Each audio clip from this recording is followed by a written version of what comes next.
Hello everybody and welcome back to another video. Now in today's episode, as you can see, we're going to be taking another look at the Lingraphica All-Talk touchscreen MacBook that we explored a couple videos ago. And the reason why I wanted to dive into this again is because I got a few comments on that video of people saying, you know, you should try to put Windows on this thing, specifically Windows XP Tablet PC Edition. And I thought, you know, that sounds like a good idea. That sounds like something right up this channel's alley. We also don't get to take a look at XP Tablet PC Edition very often, and I believe that I was able to track down a driver, a Windows driver, for this particular touchscreen. So we're going to confirm once we get the operating system installed and then see if that driver actually works. And it also gives us an excuse to use Boot Camp within OS X, which I don't believe I've ever used actually, which is rather funny. So, well, I guess there's a first time for everything.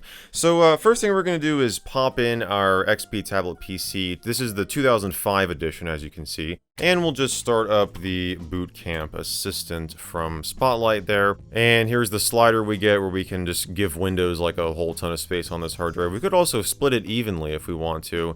But I think I'm going to give Windows XP, let's go maybe around like, I don't know, 50 gigs. That seems pretty reasonable.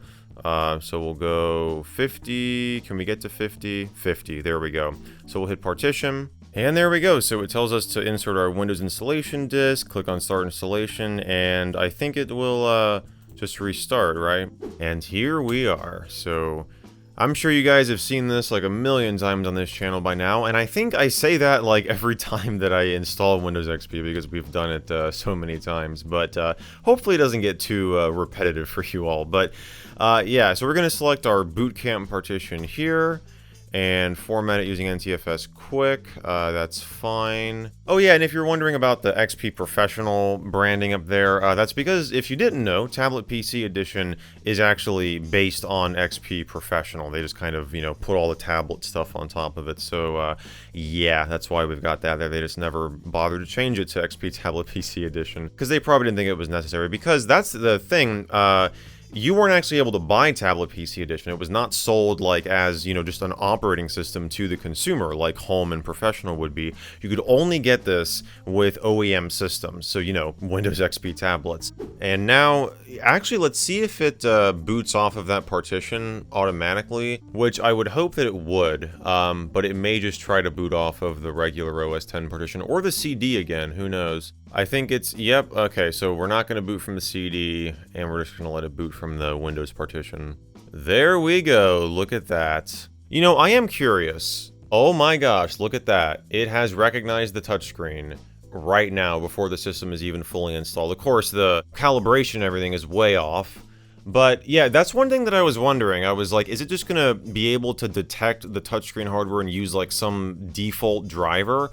Or am I going to have to install the driver that I found? Now, the reason why I said that I think I found a driver for this thing is because when I searched around, first of all, the specific model of this like touchscreen hardware is the Hampshire Touch T-Shark 12/10, and that's according to, you know, what displays when we open up that configuration program in macOS X that I showed off in the original video. And I was able to find a driver. It just kind of seems like it's a generic driver for a bunch of different T-Shark models, and they actually list the part numbers on the website. I don't know the exact part number for this thing, and I couldn't find like anything labeled specifically 12/10, but yeah, there was like one driver for Windows XP for like, I think 4 different models. So is this gonna work? Maybe, maybe not. Maybe we don't even need it, because I mean, you see here that it has detected the touchscreen. Of course, the thing is, we do want a way to calibrate this, and if there's, I'm hoping there is a configuration tool like we saw in macOS X for Windows that this driver will install for us. And maybe even if it's not the right driver, maybe the configuration tool will allow us to, you know, do something with the touchscreen to calibrate it better. But yeah, for now I'm just going to use the keyboard and mouse, and we'll just put in our name here. And let me grab the product key. Actually, can we...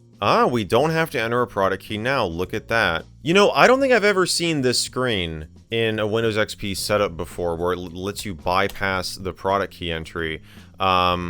Of course, most of the time I don't even try, I just enter in a key, but, you know, there have been a handful of times where I'm like, oh, let me see if I can just get past this, and it always says product ID invalid, you have to enter a key. So, yeah, well, great, we can bypass it in this case. I'm just going to call this Lingraphica. And now comes everybody's favorite part of a Windows install, waiting around for something to happen. Alright, another restart, and I think we're about to go through the out-of-box experience, assuming it wasn't taken out of here, which like I said, I have not installed XP Tablet PC Edition from scratch before, at least as far as I can remember, and yeah, it looks like we do. Although we don't have the sound working, unfortunately. I'm curious about the video situation as well. We can go to 1280 by 800. Okay, let's go to... maybe, yeah, let's just do that, why not? I know that with Boot Camp, what you had to do was put in your computer's, like, OS X restore disk, and it would, like, on that were all of the drivers for Windows. So I'm going to actually go and grab, well, I have to download it because I don't have the restore disk for this computer. So I'm going to find that and see if we can get the video driver and everything set up properly, because, yeah, that's going to get rather annoying pretty quickly. Alright, so slight change of plans. The ISO that I'm downloading, which actually isn't even the restore software for this, it's just a Boot Camp support software ISO that apparently can work with a bunch of older Macs. But that's going to take like 3 hours to download because the Internet Archive's upload speed is notoriously not super great, so things just take a while to download from there, but we should cut them some slack because they do great work. But anyways, so what I've got on here is a Boot Camp 2.1 update package that was released in 2008, so even before this laptop came out. And it does say that it's an update package, but on the page it states that even if you don't have Boot Camp drivers installed, it will install version 2.1 of those drivers. We're just going to copy both of these over to the desktop. That driver folder is the touchscreen driver. It doesn't look like it's doing anything on first glance. Maybe it didn't run. Let's just open up Task Manager here. I don't think it ran.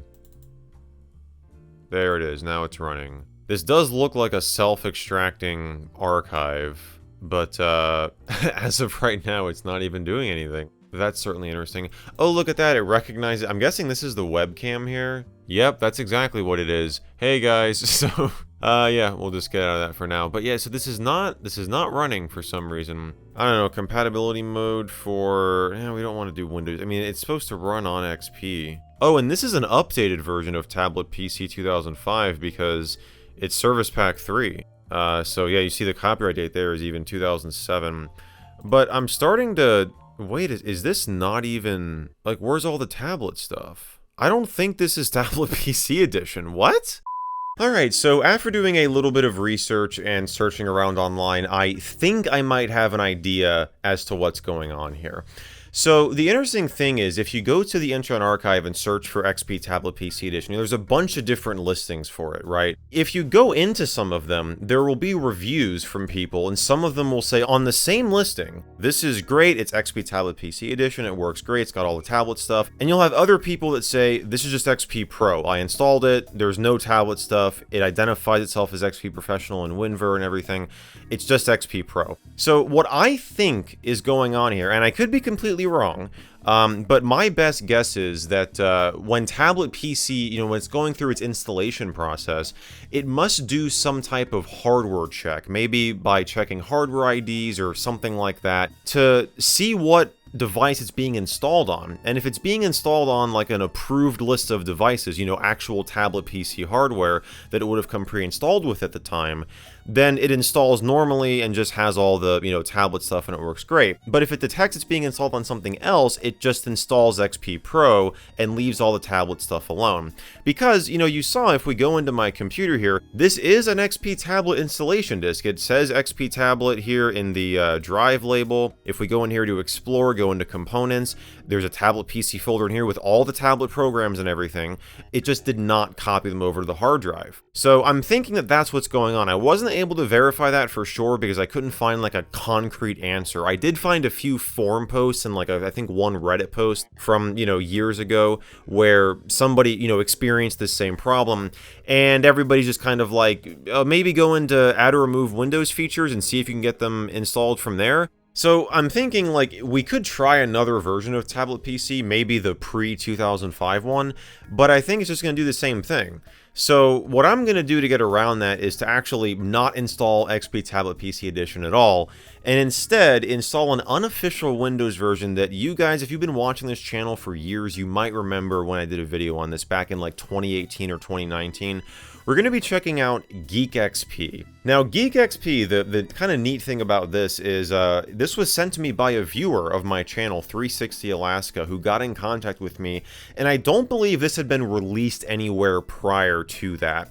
But it was published on osforms.net, my old form site, rest in peace, and it has since been archived on the Crusty Windows Wiki and the Internet Archive and a few other places. But to give you the gist of this, this just basically combines XP Tablet PC and Media Center Edition into one release, and it brings all those additional programs onto one ISO, which is kind of nice. So we're going to pop this in. I noticed that, like, hitting the eject button here doesn't seem to eject the disk from within XP. We might have to install a driver to get that to work, but we can just go into here and just eject the disk from Windows Explorer. So we'll do that, and we'll pop in Geek XP. Alright, and just like that, we've got it installed. So the first thing I'm going to do is check and make sure that, yes, the touchscreen is working. Of course, the calibration is all off. So I'm going to go ahead and unplug it so we can plug back in this USB drive. And we're going to try to install that package for all the boot camp drivers. Alright, let's just try to run it from here. I mean, I don't think it's going to do anything different. It's really odd that it's not, like, it, you know, it showed in Task Manager, right? Like, we went in here, we saw it under processes. Like, there it is, it's running right now. I mean, it doesn't have a window opened or anything.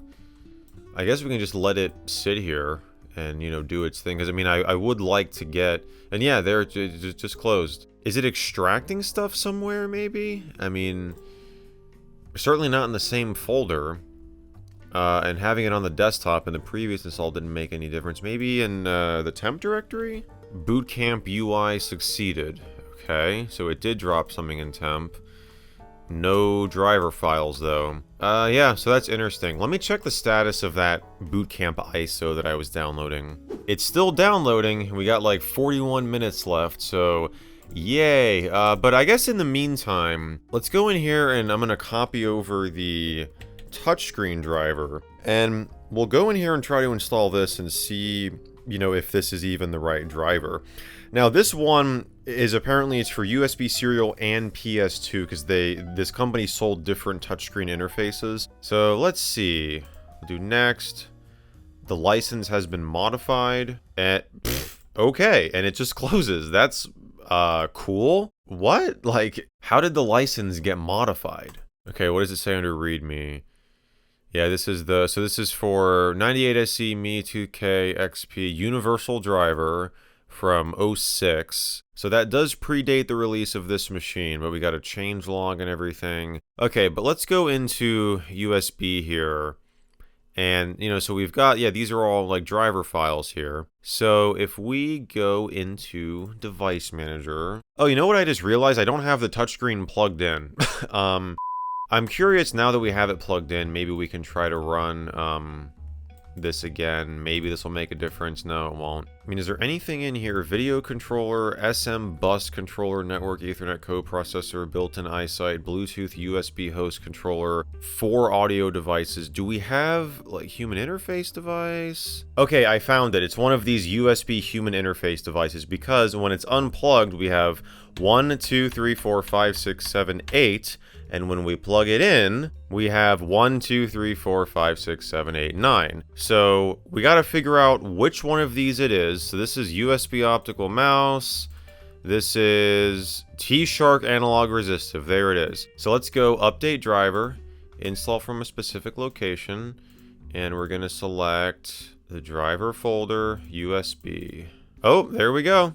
All right. USB HID touchscreen controller, so it did change the name of the device.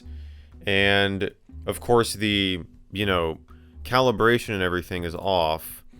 But that driver did work. Of course, so did the generic one. So we do need, if this thing could install, I mean, I wonder if there's, like, is there not a, let's see, H-Tray app? Okay, so this doesn't look like you can calibrate it. This is probably a calibration. HWinCal. Let's see. No driver support files found. Please run this application from the start menu. Okay, and then what is this? This is the uninstaller, which we don't want to uninstall the thing that we couldn't install in the first place. Okay, so the driver worked, but we don't have a way to calibrate the touchscreen. So I'm gonna have to figure that out. Alright, we're back and we've made a couple of developments. Number one, we've got the boot camp support software version 3 burned to this DVD right here. Now, according to the Internet Archive listing, this would have come with Macs that shipped with Snow Leopard, or at least a handful of Macs that shipped with Snow Leopard, and it has drivers for Windows XP. So we're going to see if that is able to run on here. We also have a newer version of the driver for the touchscreen that we just tried to install.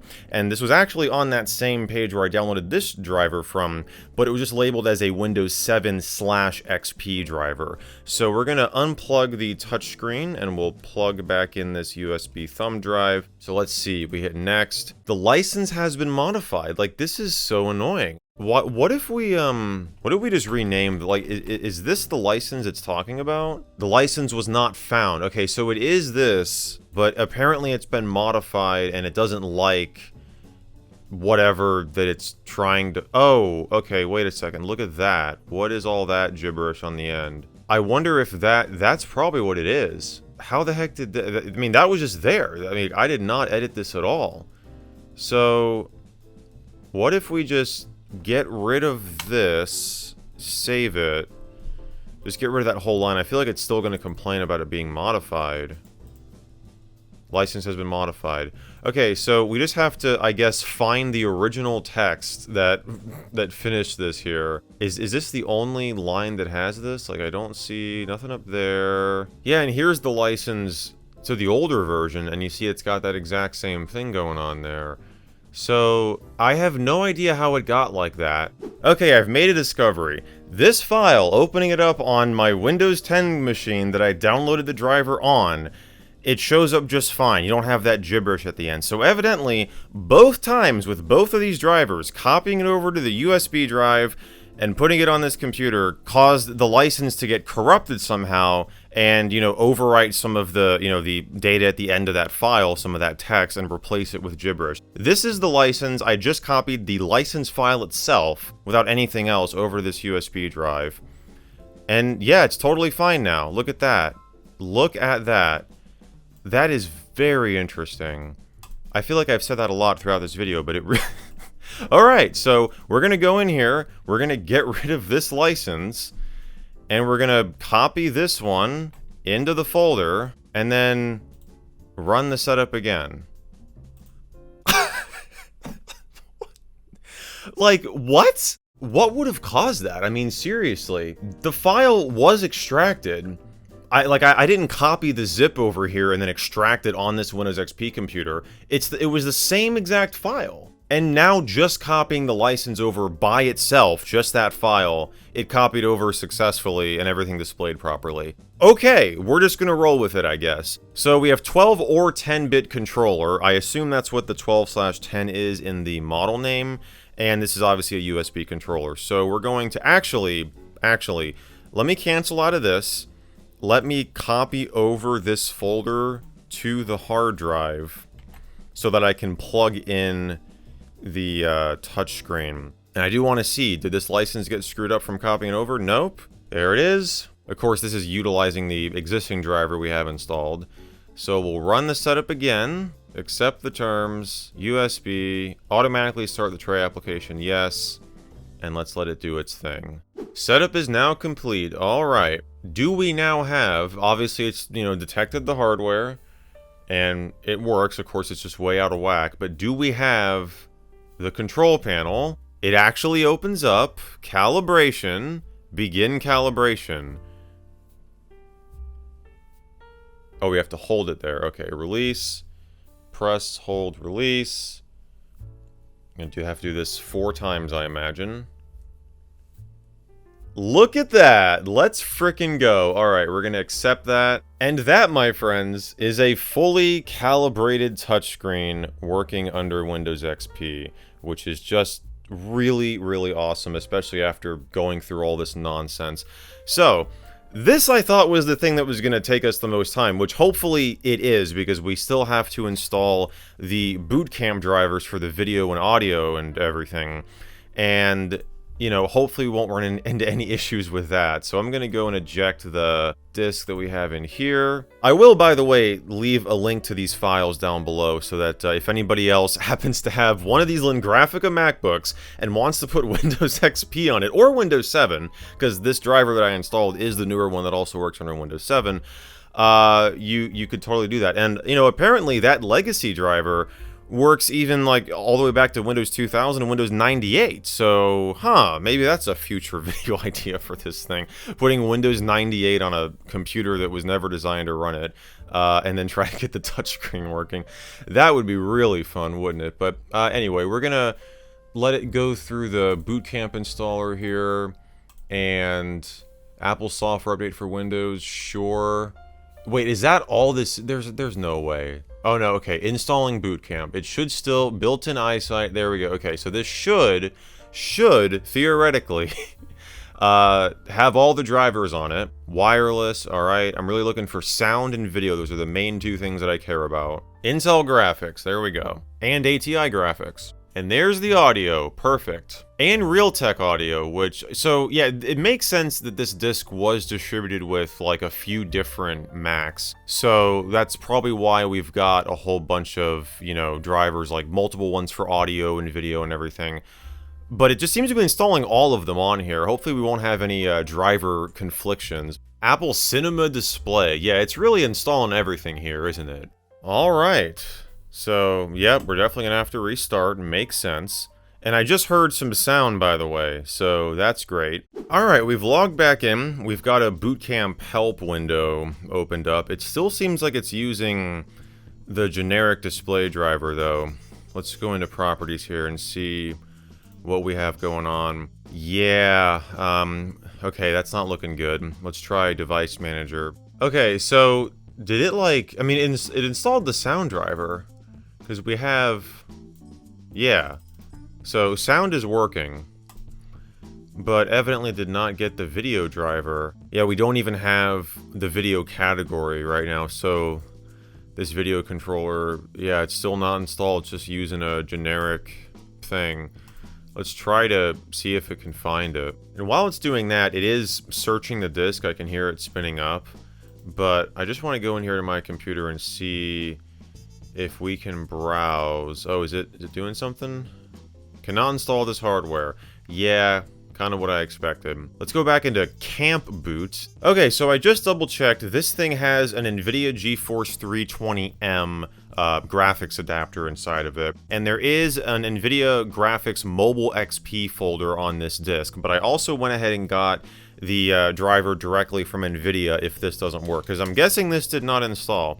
So, I mean, at least with the, you know, regular setup program anyways, it might have tried to do it in the background, but we're just going to run the setup program. NVIDIA's setup program cannot locate any drivers that are compatible with your current hardware. Okay, that's really freaking cool. So let me plug back in the USB drive. I just went ahead and unplugged the external keyboard I'm using this time so we can keep the touchscreen plugged in. Alright, well, it checked system compatibility and showed us the license agreement, so that's a good sign. We'll just go with Express if I don't actually get out of the program. Alright, installing graphics driver. Let's hope it's the right one.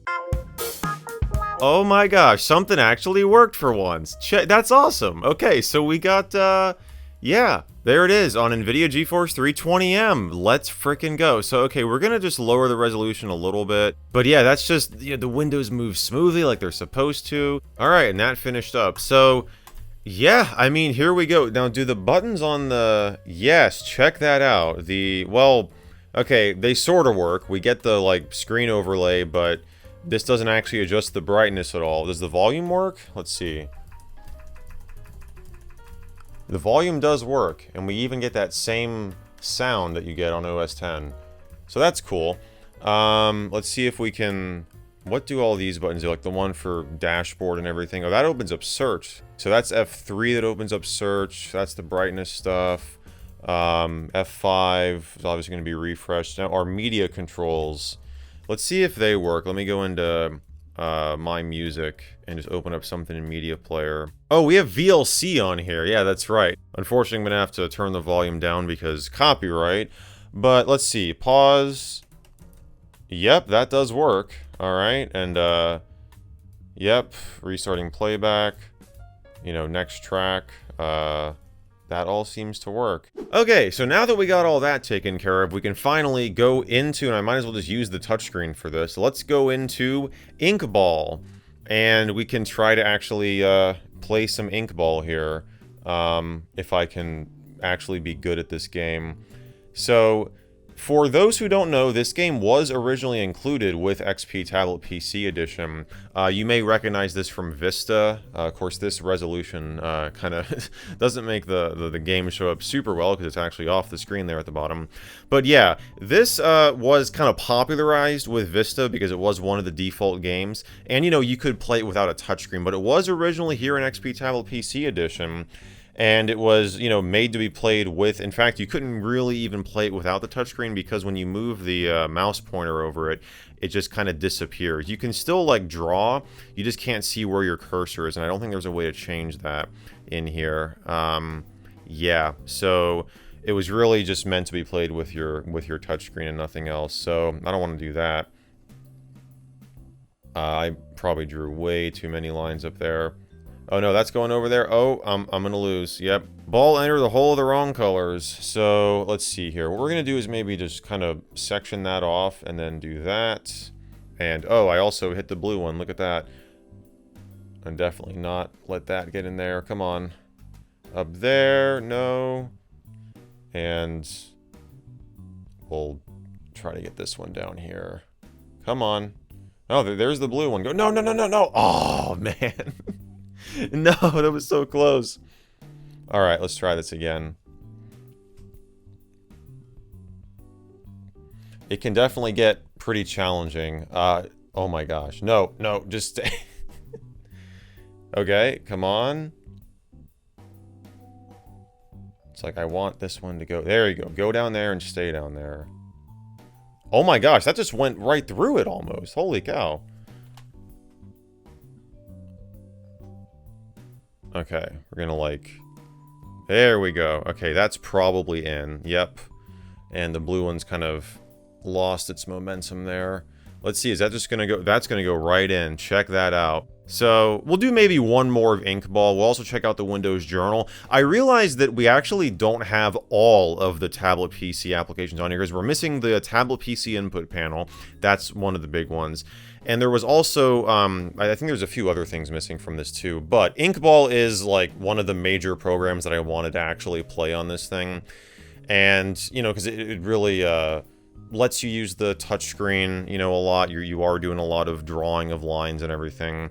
And, you know, calibration is obviously very important in this game because you want to be drawing lines where you actually want to draw lines. So...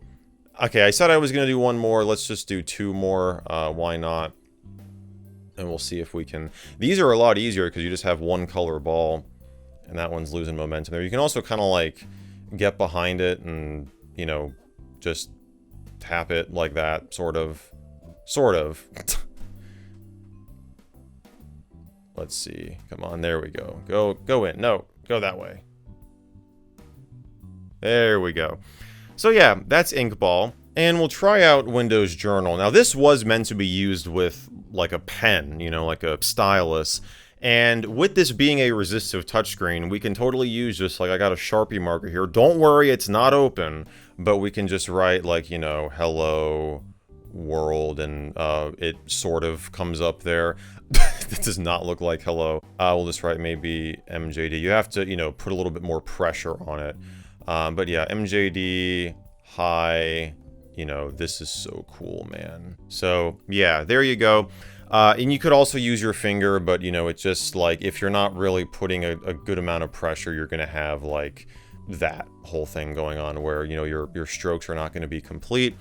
And we can, I don't know, save that maybe. We'll call it, yeah, that's fine. And I don't think you can enable the handwriting recognition. That was in the tablet PC input panel, which, like I said, is not on here. So you can't enable handwriting recognition. This was just meant for, like, you know, freehand, like writing notes, and also, you know, you do have a few other things. You can highlight stuff, which is kind of cool. You can erase. Maybe you want to get rid of all this junk right here. Yeah, I mean, I did a whole video on XP Tablet PC Edition like a few years ago, actually more than a few years ago now, which goes into these programs in a little bit more detail. So if you guys would like to check that out, I'll have it linked in the cards and down below. I actually like using this stylus. It kind of works out a lot better for this. Yeah, I don't think there's any more tablet PC stuff in here. Oh, wait a second. OSK is probably on-screen keyboard, but apparently I couldn't find, specified module could not be found. Okay, so it's making some registry changes. Did that just, let's try to log off and log back in. That might have been enabling the tablet PC input panel. Oh, there we go. I stand corrected. There's the tablet PC input panel. Yes! In my defense, it has been like years since I've explored this this version of Windows XP, this, you know, modded version. But yeah, so this allows us to do handwriting recognition. So we could open up, you know, Notepad here and just write out, you know, M, J. It might think that's a P. Yep. I think you could just go here. Yeah, clear. Whoops, I did not want to do that. Clear it out, and let's try that again. D. That's probably going to think it's a P as well, or just nothing at all. Oh, no, it just figured it out. Cool. So then you could hit on insert, and it'll bring it into Notepad, and there you go. So yeah, that's how this works. You also have the option to just do, like, freehand writing here. So you could just write, like, you know, hello, and this will also attempt to, you know, convert that into text, but just, like, you know, not one letter at a time, like in there. Halloween's, you know, that's good enough for me. So we can insert that there. So yeah, this tablet PC input panel is a necessity for XP tablets, and I'm really glad that I was wrong and that it was actually on here. Alright, that pretty much, I think, covers everything that I wanted to do, except there is one more thing. This thing's running Windows now, and you guys know the rule with Windows machines on this channel. You bet we're frickin' trying to install Half-Life on it. So yeah, we're gonna pop this in. One thing I do want to try, let's see if the eject button here on the keyboard works, which it does, and we get that pop-up too, just like in OS X. That's awesome. Oh boy, here we go. So, I am actually going to just hop into the hazard course here, because I always go into new game and we just spend like the rest of the video just sitting on the Black Mesa transit system. So just to mix things up, we'll go into the hazard course, but I do want to go into configuration here and see what it has put as our video mode. Okay, so it is software 640 by 480. We should be able to switch to Direct 3D, or at least, or OpenGL, one of the two. Okay, so let's just try Direct 3D on the default at 1024 by 768. And we'll save that and resume game. Alright, so yeah. I mean, that works just fine. Of course, we do get more resolution options on OpenGL. Let's go to 1280 by 960, which is, I believe, the native resolution or close to it on this computer. So let's see what that does. Oh my gosh. Well, well, it works. It just goes way off the screen. So it doesn't really work per se, but I mean, still a pretty, yeah, I mean, smooth frame rate here, that's for sure. But we can't actually see, you know, what we're doing. Now, for the touchscreen, this is going to be just like it is in Halo, where when we move around, you know, we're able to move around. If we had a weapon, we would just be endlessly using it over and over again, because that's what happens when you touch the screen. It registers as a mouse click. But yeah, so you could theoretically play this game with the touchscreen. It's just not going to be really fun, because all you're going to be doing is just moving around and firing all the time. But yeah, I mean, obviously the game runs just fine on here. I mean, this system far exceeds the system requirements for it. I mean, I can't believe I'm going to say it, but I honestly think I'm more excited that we, oh, I just failed that jump, didn't I? I think I'm more excited that we actually got the touchscreen and all the drivers installed on this computer, more so than when we got Half-Life running on it, which, I mean, of course, Half-Life's a classic. I am excited to always play some Half-Life in these videos, and that's kind of why that I made this a rule on the channel, because it just gives me an excuse to, like, mess around in Half-Life for a few minutes. But, yeah, I think that pretty much is everything that I wanted to do in this video. And wow, that brightness is very low. Actually, can we, I think we're running at the, oh, these brightness controls don't even work with, well, they didn't work anyway. So yeah, that is pretty much everything that I wanted to do in this video. And that is, you know, installing Windows XP on a device you would never need to install Windows XP on. And yeah, I mean, I hope you guys enjoyed this one. If you did, definitely be sure to give it a thumbs up, get subscribed, maybe consider becoming a patron or a channel member to get early access to these videos before anybody else. And if you guys want to see some more shenanigans with this computer, maybe try to install Windows 98 on it and use that older version of the driver and make an even more pointless video than this one, be sure to let me know down in the comments. But either way, I just want to thank you all so much for watching, and as always, I will see you in the next video.